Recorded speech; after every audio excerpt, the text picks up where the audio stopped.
Hi everyone, today I will talk about sight reading hacks.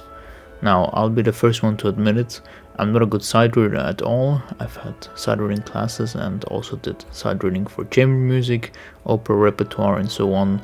Some people seem to be naturally better at sight reading than others, but nevertheless, I'm here to give you some hacks for sight reading more efficiently. So first, let's look at the key aspects of sight reading. This is what it generally comes down to: understanding the structure, harmonic comprehension, fast reactions, improvising, and reduction. Let's talk about the structure. This includes questions like: what key is this piece in? What's the rhythm? Which hand has the melody? Which hand does accompaniment? What is the form of the piece? Is it a sonata, a waltz, a fugue, toccata, etc.? This is vital information that you should understand immediately when looking at the score. If you have trouble with things like key signatures or time signatures, I would recommend that you catch up on your music theory. This will be helpful with a lot of things, not only with sight reading. Harmonic comprehension means that you try to quickly analyze which keys we are moving in. Does the piece stay in the same key, or does it modulate into another key? The more experienced you are, the faster you can obtain this information by just scanning the score with your eyes. This avoids surprises later on when sight reading. Lastly, things like reactions, improvising, and reduction. Sight reading is not about playing the notes perfectly 100%, it's about grasping the general idea of the piece and producing something on the go. Beginners desperately try to play all the right notes and play faster when the sheet music is easy to read, and then they slow down when it's difficult. Don't make this mistake. Pick one tempo that you can carry from the beginning to the end. Don't sacrifice the flow of music. This is really important when sight reading. Okay, now I will make a live example. I just downloaded some Haydn sonatas on IMSLP. I can leave the link in the description. If it's legal for you to download, for me it was. So I chose this piece on purpose now. Actually, I scrolled through and this one seems quite straightforward. You can try it later. This one is immediately, if we see, okay, we have a sonata form. This is C major, time signature is 4/4, and we can see the right hand has the melody, the left hand accompaniment, very standard things. And if I look here further, we can see that we're still in C major, then we go, this is G, and then back to C. So it seems very basic. That's good. When you are new to sight reading, or if you're a beginner, this is exactly the kind of stuff you should be sight reading, not some difficult concerto, please. Okay, so that's the structure. We understood the key signature, we understood the time signature. Now, what's next? The harmonic comprehension. As I said here, C major, then we have a G7 here, then we go back to G with a B flat, okay, C major, back to G, okay, and then looks like we are here transitioning, and here D major, and as you can see, ends also on a D, so looks like we're going through G, we're going to D major. So that's the harmonic basic quick glance, because when you're sight reading, you don't really have time to analyze the whole piece. You just quickly look through the first, maybe second page to see where we're going. Okay, now for the practical bit. In this video I will actually not be playing, because I always don't think that demonstrating is such a good thing, especially if the demonstration, everyone's different and it's not so helpful. So that's why I'm keen on teaching you what you should look for. Look for repetitive patterns. This is the theme, okay? As you can see, you have 4 quarter notes, and as you can see, repeats here, and then we have this punctuated rhythm, and again the 4 quarter notes with the grace notes sometimes and sometimes not, but as you can see, it repeats. Yeah, you see this here repeats, this here repeats too. So this is what you should be looking for. And then we look at the left hand. We see, okay, quarter notes, 4 quarter notes and back. So it looks like at the end of the phrase we always have these 4 quarters, and we end on the 1. So also in the left hand, 4 quarter notes and then end on the 1.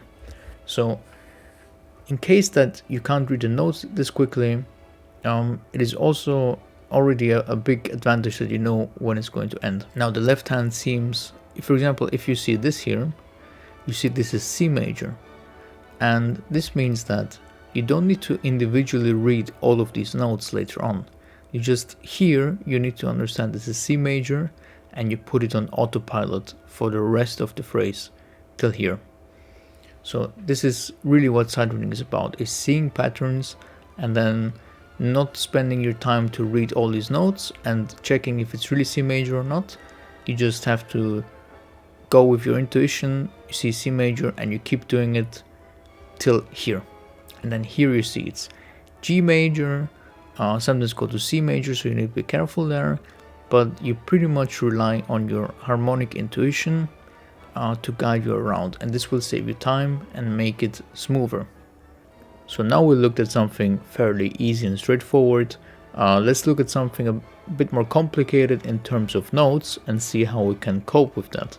So this is a valse by Ravel, and as you can see, harmonically speaking, and also from the look of it, it seems way more difficult than the piece we just covered, because we have a lot of more notes.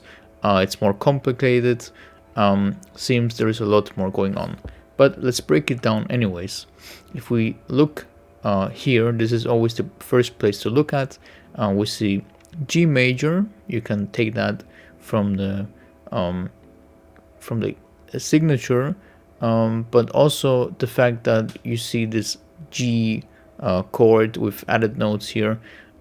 This is an indication that we're in G major, and it's a 3/4 rhythm, typical waltz rhythm.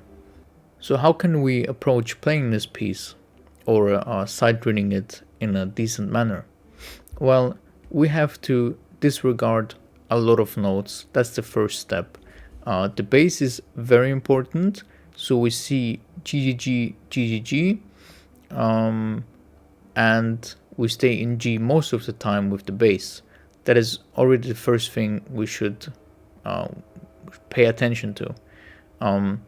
And the next thing is the rhythmical component. As I already said when I was doing the GGG, is that we have 2 notes here, just very basically speaking, 2 short, 1 long, and then another long, 2 short, 1 long, long. So you know you have these 8th notes, quarter, quarter, 8th notes, quarter, quarter, and this pattern really seems to be dominating here throughout.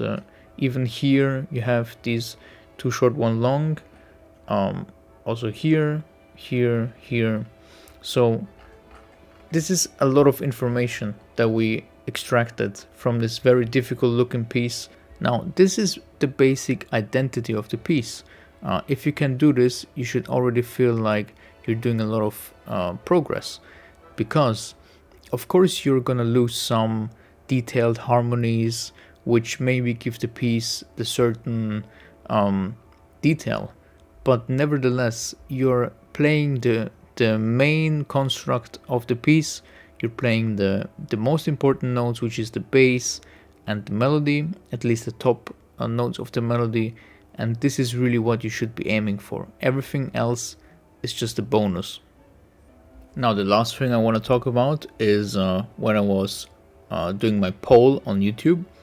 The biggest problem actually for many people is quickly finding out what's the right note. Which note is this? Which note am I supposed to play? So for this, I would strongly recommend you go to a website like this one, which I will link in the description, and you do some practice, quickly identifying, you know, which note is this, and this gets maybe harder for you if you are doing the ledger lines. So ledger lines are typically you experience them later on. If you're a very beginner, you might see most notes from here to here, like the standard octave, also in the middle range of the piano. But pieces might have a lot of ledger lines, and maybe you get confused by this. So this is why I would recommend that you go to a website like this one or any other, and you practice reading notes in both clefs, and that you get really accurate. The same, by the way, is for rhythm. If you're weak with the rhythm, I will link a website in the description that can train your rhythm, your key signatures, time signatures, and make your rhythm sense stronger. Because if you can quickly identify a rhythm and you know exactly which beats to emphasize, this can already give a lot of the identity to the piece. So these are the two things I would recommend to you. Other than that, also basic music theory, and of course a lot of practice with sight reading. Other than that, I hope you guys learned something, and if there's any questions, please leave them in the comments and give me a like, and I'll see you guys in the next video. Thanks for watching.